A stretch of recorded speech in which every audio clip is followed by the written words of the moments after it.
Apple, the fruit company best known for its quirky design choices and high price tags. If I asked you to name 5 search engines, you would probably name anything but Apple. And Google makes sure of that through their deal with Apple to remain Safari's default search engine. And that's a lot of easy ads and revenue for Google. The Department of Justice decided that that's not fair, so Google might have to end that deal with Apple. And that changes everything since there's a new empty spot, and these are definitely not filling it up. I mean, the nature of searching itself has been changing since forever because people expect an answer to their question faster and faster than before. And now we are at the point of just give me the answer. Right now, there are multiple apps that just give you the answer, and many more are working on doing the same thing in the future. Apple has had similar features for a very long time, but no one ever looked at Siri or Spotlight like a search engine, and neither did I. But then this year, Apple kept dropping clues that they are preparing, that they're going to assemble all the features they've been building secretly for years to finally announce that one big thing. And now I have some ideas. So here's my concept of what an Apple search engine could look like. Or maybe consider it a warning.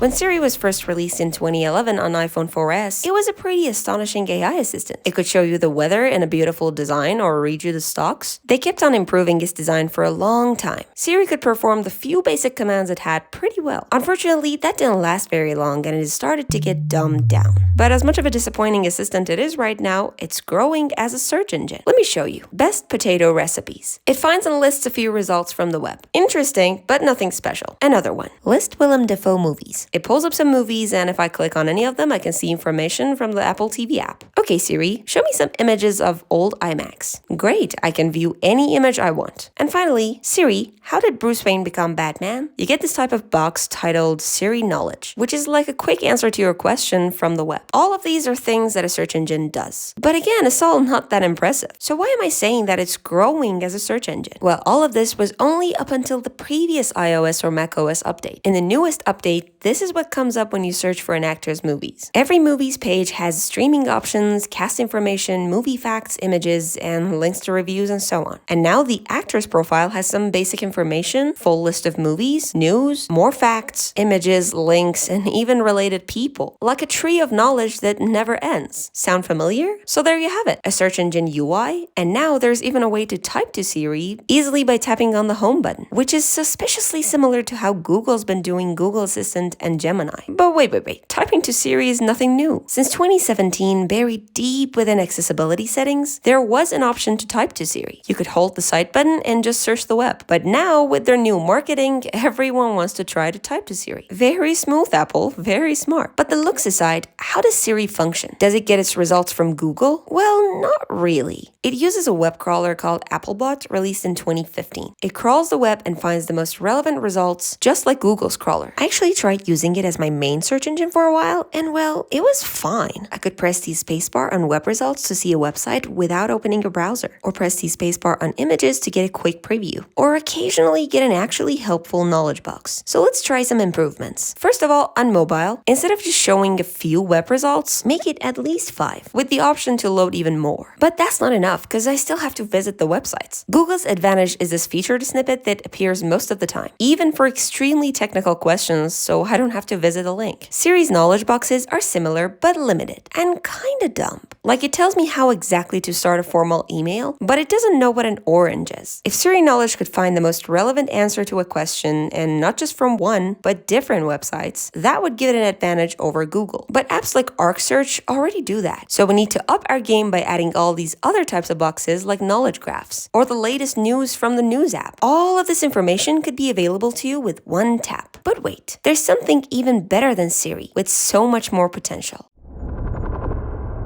The Spotlight search is a very old macOS and iOS feature. It let you search among the files on your system or within your applications, kind of like the Windows search function. Later versions even added a direct web search through Siri Knowledge, or suggested websites related to the search term. Unfortunately, this was removed later along with all the cool things that made Spotlight a powerful tool, like plugins that let you search the web directly. But we're gonna bring it back and make it much more powerful. I mean, if it was possible to get Siri results in Spotlight before, then why not now? So mix all the things from Siri earlier with the Spotlight search. After a search, we normally have the results from the computer and web search suggestions that open in Safari. Instead of that, let's have a section with Siri knowledge suggestions and direct web search suggestions. When you select them, the right side of Spotlight shows the web search results, different links to articles, and an option to load more websites, plus more info boxes from different applications. Now let's say we search a long question that doesn't have local results. This time, you'd also get a quick answer from Siri on the very top. Remember when I mentioned plugins earlier? Here's another clue. Apple is partnering with ChatGPT this year to offer direct ChatGPT answers inside Siri. But Siri either fetches answers from the web or ChatGPT. Well, why not both? So ChatGPT or even non-AI services could contribute to the search in the form of a plugin. So bring the plugins back. On Spotlight, we could have a section for plugins with ChatGPT directly answering you on a topic, or an Amazon plugin with direct product results. I mean, come on, Apple. Other tools like Raycast and Alfred are already doing that. On mobile, this could come even more in handy because Spotlight search is just one swipe away from you. And besides results from your phone, we could have Siri knowledge boxes, direct web search that opens like this, and plugins of all sorts. Okay, but there are some downsides to these. 1. We can't dedicate too much space to web search on Siri or Spotlight. 2. There's no advanced filtering. 3. If you visit a website from here on the browser, there is no coming back to the results. 4. Siri or Spotlight are not available on every device. And that's not gonna help with global domination. Because of all this, we need to level up. But wait a second, would you look at that? It's Mobbin time. The one search engine I use in every redesign project to find real-world examples of design, fully recorded history of apps and websites, live prototypes and videos of apps so I don't have to download all of them, and of course, inspiration. Looking for fun ways to design? Just search it on Mobbin and look through the results to find inspiration. Looking for dark mode designs, cool buttons, sidebars, or maybe pop-ups? Just search it on Mobbin. And look, I have a profile now. I've saved so many designs I like from different apps on it, and go back every day to check the new designs and get familiar with the latest trends. If you'd like to try Mobbin too, just use my link in the description, and I hope you enjoy it as much as I do.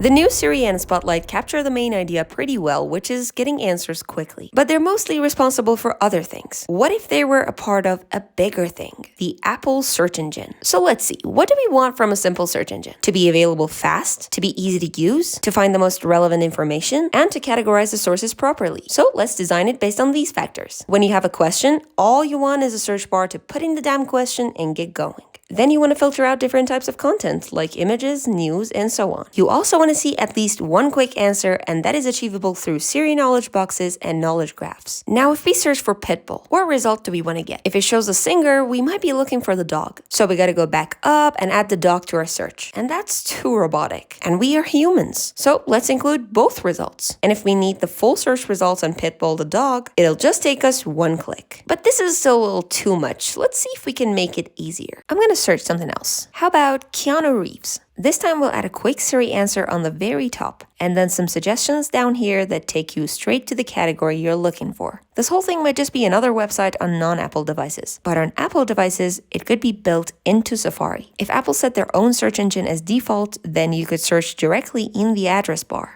and see all the suggestions in the new style below, and have the results look much more native inside the app. Plus, as you're going about your day, you could right-click on any text or image and select Search on the Web and have this pop-up open with instant search results. This isn't very far-fetched because we already have a browserless search engine before GTA 6 and this lookup function that searches the dictionary or Wikipedia with an option to search the web. So, just when you look at all of this, you might notice that this is still similar to the other search engines. So I have one last feature to seal the deal for you. Plugins on your search with this blue plus icon. Click on it and meet a world of tools, kind of like the App Store. For example, you could sign into ChatGPT and get direct answers to your questions on top of everything else. Or a plugin that quickly fetches the main recipe and ingredients from different cooking websites. But Jux, this is just like extensions on an average browser. Yeah, okay, so let me put on my goofy eye glasses. First of all, these plugins would be available in all your searches across different devices and Siri and Spotlight. Secondly, these plugins would be a part of the search functionality. So a certain plugin could let you customize how data is collected during the search and how it's ranked and presented to you. This is kind of like building your own custom search engine on Google using programmable search engines, which you could also achieve by using operators in your search. But for Apple, this doesn't end here because a certain website could create their own plugin and show you more helpful and accurate results from their own website without the usual indexing problems. Another plugin could offer a more semantic search, so you could actually search, what games can I play if I don't have a PC and I'm craving an adventure with funny characters and a gameplay like Subway Surfers, and still see the proper results. While on Google, you'd necessarily have to type mobile adventure games like Subway Surfers. But the third and most important use of these plugins comes in the next section.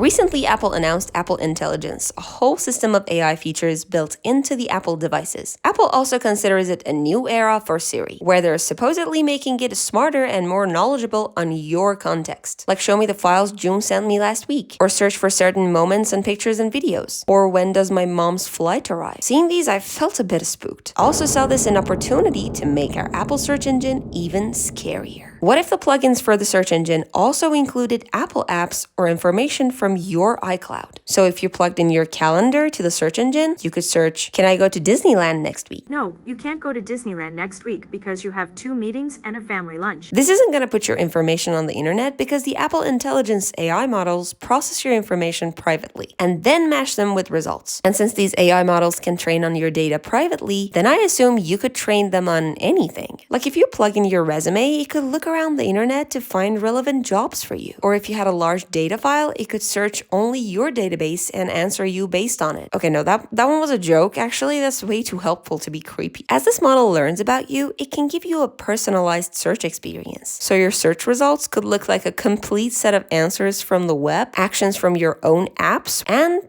personalized ads. Seriously, you didn't think you were gonna live without those, did you? Oh, they would be everywhere. Or would they? Because Apple claimed that they don't have any plans of putting ads on Siri or Spotlight. So we gotta see if their search engine ads would go looking like this or not. I think a simple comparison between their existing ads on App Store versus Google Play Store can explain a lot. So there you have it, the 4 horsemen of the Apple-ocalypse. Putting these all together, have you ever felt lost looking for answers when you need them the most? Well, say hello to search. Movies, trivia, a task you need help with, just search it. On Siri, on Spotlight, on Safari, we take care of it for you. Your search, your rules, your plugins, your tools. How do I make a Krabby Patty? When does Dune Part 3 come? Why is grass green? Articles about health symptoms based on movies that people with my taste tend to like. What do others say about people with my taste? Gift ideas for my friend based on our conversations. What financial decision will I likely regret in a month? Search the Apple way.